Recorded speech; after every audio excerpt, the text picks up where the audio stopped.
2020년 5월 27일 수요일 아침이 되었습니다. 오늘 말씀은 창세기 12장 7절부터 13절, 7절에서 13절까지의 말씀을 보도록 하겠습니다. 자, 창세기 12장 7절 말씀부터 보겠습니다. 여러분 성경을 펴시고 함께 읽으시기 바랍니다. 여호와께서 아브라함에게 나타나 이르시되 내가 이 땅을 네 자손에게 주리라 하신지라. 자기에게 나타나신 여호와께 그가 그곳에서 제단을 쌓고, 자, 하나님의 구체적인 약속이 나오죠. 그리고 굉장히 중요한 하나님에 대한 그 약속의 말씀에 대한 반응 또한 나오는 것을 볼 수가 있습니다. 우리가 하나님을 만날 때, 말씀을 대할 때 어떤 태도를 취해야 하는지를 이 한 절이 극명하게 보여준다 할 수 있죠. 즉, 하나님은 먼저 아브라함의 순종에 대해서, 떠나라 할 때 떠난 그 순종에 대해서 응답하시는 모습을 보여주는 것이에요. 아브라함이 가나안에 이르렀을 때 여호와께 하신 말씀, 즉 내가 이 땅을 내 자손에게 주리라 하신 말씀은 아브라함에게 주시겠다고 약속하신 땅이 어디인지를 분명히 지금 알려주고 있습니다. 바로 그것이 어디입니까? 가나안 땅. 1절에서 약속하신 내가 내게 보여줄 땅이 바로 가나안 땅이라는 거예요. 여러분, 이처럼 우리들은 말씀을 통해서 하나님의 신실하신 약속을 기억해야 됩니다. 그래서 하나님이 나에게 말하지, 언제 말씀하시냐, 언제 응답해 주시냐 하는 사람은 말씀을 한 번도 읽지 않은 사람인 거예요. 보세요. 아브라함이 들어간 가나안 땅에는 이미 신자들이, 사람들이 살고 있었죠. 가나안 이 족속들이 살고 있었잖아요. 이방인들이죠. 두려울 수밖에 없었어요. 그러나 이때 하나님은 처음 하신 약속을 다시 확증하십니다. 기억나게 하신 것이죠. 그리고 가나안 땅을 그의 후손에게 주겠다고 말씀하신 것입니다. 이와 같이 이 신자들은 말씀을 통해서 믿음이 세워지게 되는 것이에요. 여기에 나타난 자손에 관한 약속과 땅을 주시겠다는 이러한 약속은 창세기의 중심 주제라고 할 수 있습니다. 이 두 개가 이스라엘을 세우는 근간이 되는 것이죠. 그리고 이에 대한 아브라함의 반응은 뭡니까? 자기에게 나타나신 여호와께 그곳에서 제단을 쌓았다. 자, 보세요. 노아가 방주에서 나왔을 때 8장 20절 보면 거기도 똑같이 어떻게 해요? 그때도 제단을 쌓아요. 이와 같이 아브라함도 단을 쌓고 제사를 드렸어요. 약속에 대한 반응이 나타나는 것이죠. 자, 우리는 어떻게 하나님께 반응합니까? 바로 예배죠. 예배. 우리는 예배를 통해서 하나님과 인격적인 관계를 맺는 것입니다. 그래서 예배가 중요한 거예요. 아브라함은 말씀을 듣고 그 자리에 단을 쌓습니다. 그리고 계속 옮겨가면서도, 이동하면서도 또 단을 쌓고 여호와의 이름을 부르며 약속을 기억하는 것이죠. 이처럼 우리 믿는 사람들은 예배를 통해서 이미 주어진 약속을 기억하고 또 삶의 여정에서 하나님을 인격적으로 알아가게 되는 것입니다. 그러므로 여러분도 예배를 절대로 형식적으로 건성으로 드리지 말고 하나님이 바로 앞에 계시다, 하나님께 반응하는 그런 모습을 나타내야 될 줄로 믿습니다. 이제 8절과 9절 말씀 보도록 하겠습니다. 함께 봅니다. 거기서 베델 동쪽 산으로 옮겨 장막을 치니 서쪽은 베델이요 동쪽은 아이라. 그가 그곳에서 여호와께 제단을 쌓았고 여호와의 이름을 부르더니 점점 남방으로 옮겨갔더라. 아멘. 이 아브라함의 이동 경로가 다시 나오는 것이죠. 베델 동쪽 산 쪽으로 옮기게 되고 거기서도 또 단을 쌓고 여호와의 이름을 불렀다. 그리고 점점 남방 쪽으로 네겝 쪽이라 그러죠. 그쪽으로 옮겨가는 거예요. 가나안 땅에서 여호와께 제단을 쌓고 여호와의 이름을 부른 행위는 앞으로 출애굽한 이스라엘 민족이 가나안 땅에 들어가서 하나님께 예배 드리는 모습을 미리 보여준다. 이렇게 우리가 알 수 있습니다. 그때가 처음이 아니었다는 거죠. 아브라함 한 사람을 통해서 하나님의 백성들은 어떻게 부름받고 어떻게 나오고 어떻게 예배드리고 이와 같은 모습을 이미 예표하신 것이라는 것이에요. 그럼 이처럼 우리는 이 말씀을 통해서 주님의 신실하신 약속을 다시 한번 확인하고 누려야 할 줄로 믿습니다. 약속을 이뤄가는 과정에서 그리고 우리에게 필요한 것이 바로 인내와 믿음이라는 것이에요. 그러기 위해서 주어진 약속의 말씀을 계속해서 기억하고 묵상하고 또한 되새겨야 합니다.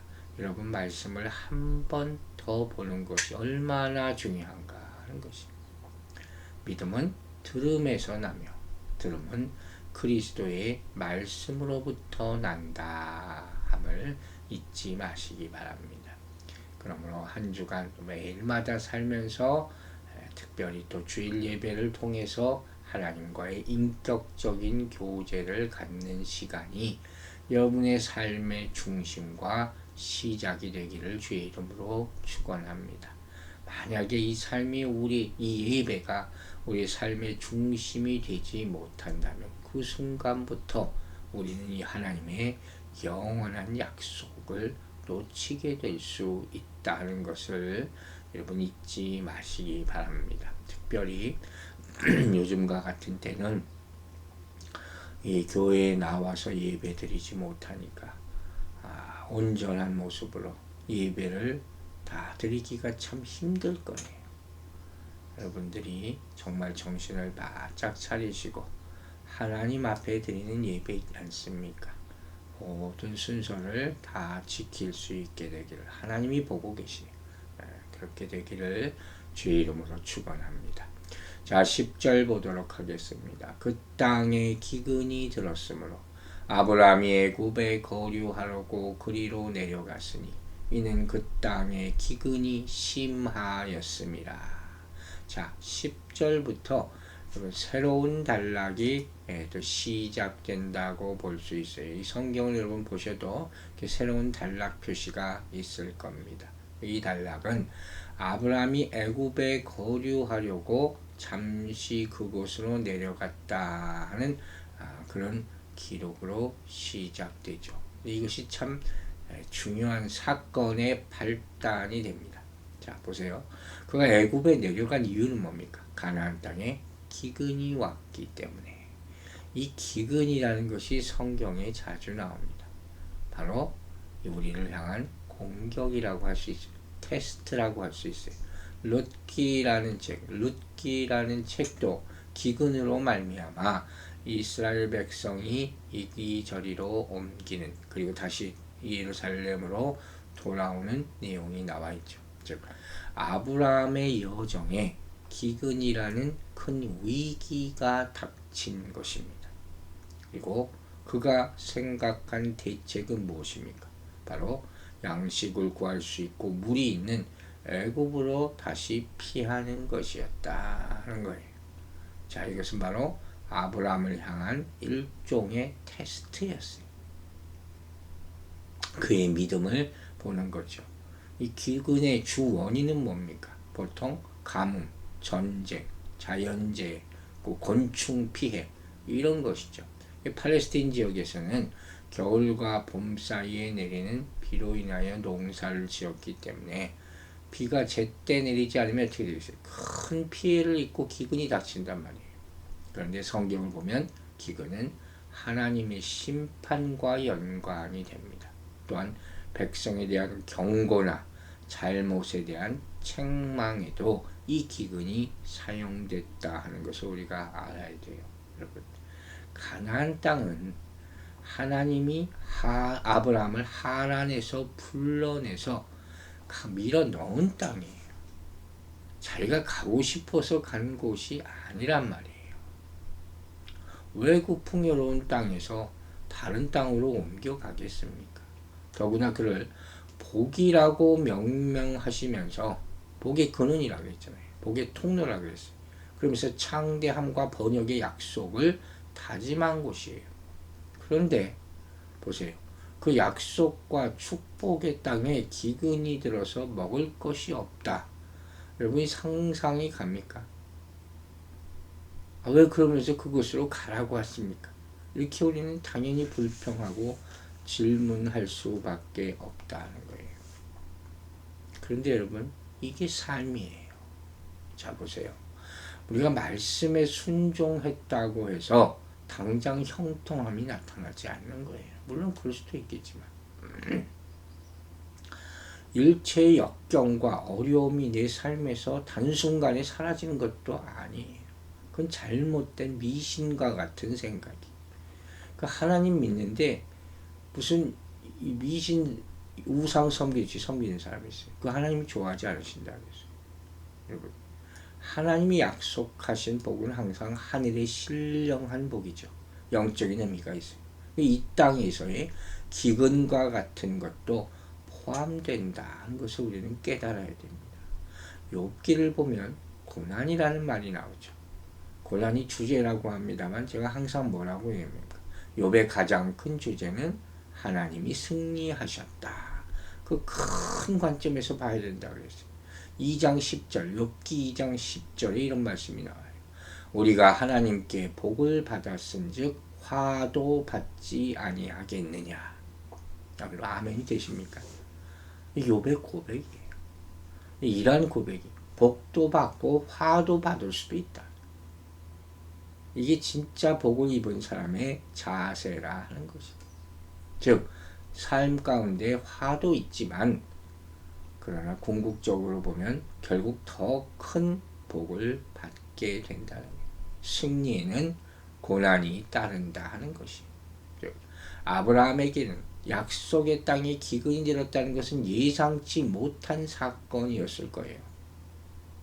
하지만 여러분, 예수님이 타고 계신 배에도 풍랑이 닥칩니다. 그죠?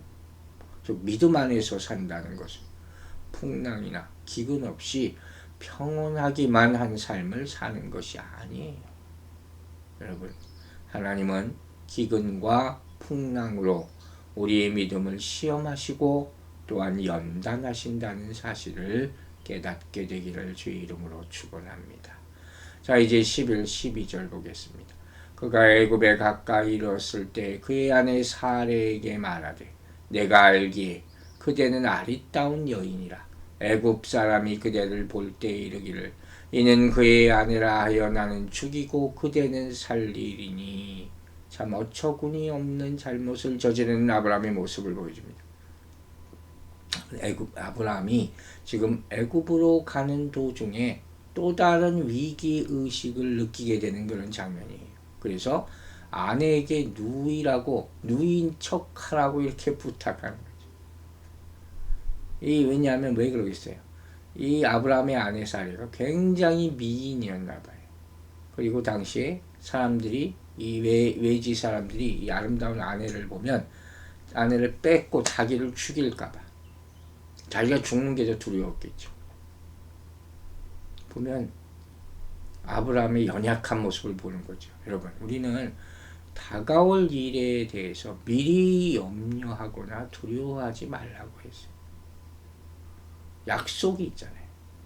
약속을 붙잡아야 돼요. 아브라함을 보면 하나님과의 분명한 약속에도 불구하고 아직 일어나지도 않은, 물론 나중에 일어나지만 그런 위험을 미리 염려합니다. 그럴 필요는 없다는 거예요. 사람들이 그러죠. 우리가 갖는 미래에 대한 염려와 두려움은 대부분 과장된 것이며 실체가 없는 것이다. 만들어 걱정하는 거죠. 이런 모습이야말로 바로 불신자들의 모습이다 하는 거예요. 이 불신자들은 미래에 대한 막연한 염려와 두려움을 항상 가지고 살아가요. 두려움은 하나님이 없는 상태라. 아주 이렇게 정의같이 생각하셔야 돼요. 하나님이 없는 모습. 즉 이들에게는 하나님도 없고 약속도 없고 소망도 없다 하는 것이죠. 그래서 이 사람들은 어떻게 합니까? 이 염려와 두려움이 떠나지 않으니까 이걸 극복하기 위해서 자신이 지혜 능력이 있다고 하는 것을 최대한도로 동원해서 여러 가지 계획을 세워보려 하고 그 안에서 자신의 안전과 이익을 도모하려 하고 그러다가 뭐예요? 우상 만드는 거예요. 아니 그 코스가 딱 정해져 있어요. 즉 아브라함을 보면 그런 거예요. 애굽 사람들이 자기 아내의 사례를 빼앗기 위해 자기를 죽일지도 모른다. 이렇게 먼저 미리 염려한 것이죠. 그는 이제 보세요. 기근으로 인한 생명의 위협을 느끼고 또 아내로 인해서도 위협을 느끼게 되는 것이죠. 이 모습은 참 부끄러운 모습이고 비겁한 모습이고 이기적인 모습이고 결정적으로 불신앙의 모습이다. 이렇게 얘기할 수 있는 것이죠. 13절 읽겠습니다. 원하건대 그대는 나의 누이라 하라. 그러면 내가 그대로 말미암아 안전하고 내 목숨이 그대로 말미암아 보전되리라 하니라. 이 아브라함의 모습 뭐라고 얘기할지 잘 떠오르지가 않아요. 이 아름다운 아내로 말미암아서 자신의 생명이 위협당하는 그런 처지에 닥칠 수 있다는 두려움이 엄습하잖아요. 그래서 아내에게 이제 다른 사람들 앞에서 당신이 내 아내라 하지 말고 누이라고 누이 행세를 해라 이렇게 부탁을 하는 거예요. 그러니까 아브라함은 정말 어찌 보면 이때까지도 자신의 생명 보존과 유익을 최우선으로 생각하고 뭐 누구나 다 그렇겠죠. 이를 위해서 하나님의 약속 또 아내의 위험 이런 건 아마 생각도 안 났을 겁니다. 그렇지 않으면 어떻게 이렇게 말을 했겠어요. 또 자신의 안전과 생명을 하나님께 맡기지 않고 사례의 거짓말, 자기가 시킨 이 말에 의지하는 것이 인생이 이렇게 순식간에 바뀌게 되는 참 어리석고 위험한 모습입니다. 여러분, 아브라함이 이렇게 자신의 얕은 지혜를 의지하고 비윤리적인 속임수를 쓰는 것이 바로 불신앙에서 비롯되었다 하는 것이에요. 우리는 우리 한계를 알고 신실하시는 하나님의 약속과 계획을 믿을 때 담대할 수 있는 것입니다. 이렇게 세상 사람들은 염려와 두려움을 극복하기 위해서 자신의 지혜와 능력을 총동원해서 여러 가지 계획을 세우고 그 안에서 자신의 안전과 이익을 도모하려 합니다. 때로 이런 과정에서 주변 사람들마저 수단으로 이용해서 비인격적으로 대하는 오늘 아브라함의 모습과 같은 그런 행위들이 나타나는 거예요. 그러나 우리 믿는 사람들은 모든 우리 장래를 신실하신 하나님께 맡기고 살아야 할 줄로 믿습니다. 기도하겠습니다. 아버지 하나님, 오늘 아브라함의 모습은 정말 장차 믿음의 조상이라고 불리우기 부끄러운 그런 모습이었습니다. 항상 주님의 약속, 그것이 우리 인생에 먼저 생각나게 하여 주시고 또 끝까지 그것을 지키고 그것에만 의지할 수 있는 믿음의 사람으로 살아가게 하여 주시옵소서. 물론 우리 앞에 환난도 있고 시험도 있지만 그때마다 말씀 앞에 다시 나아가서 하나님의 약속을 떠오르고 그것을 힘입어 이기고 또 이길 수 있도록 힘과 지혜를 더하여 주시옵소서. 감사드리며 예수 그리스도의 이름으로 기도했습니다.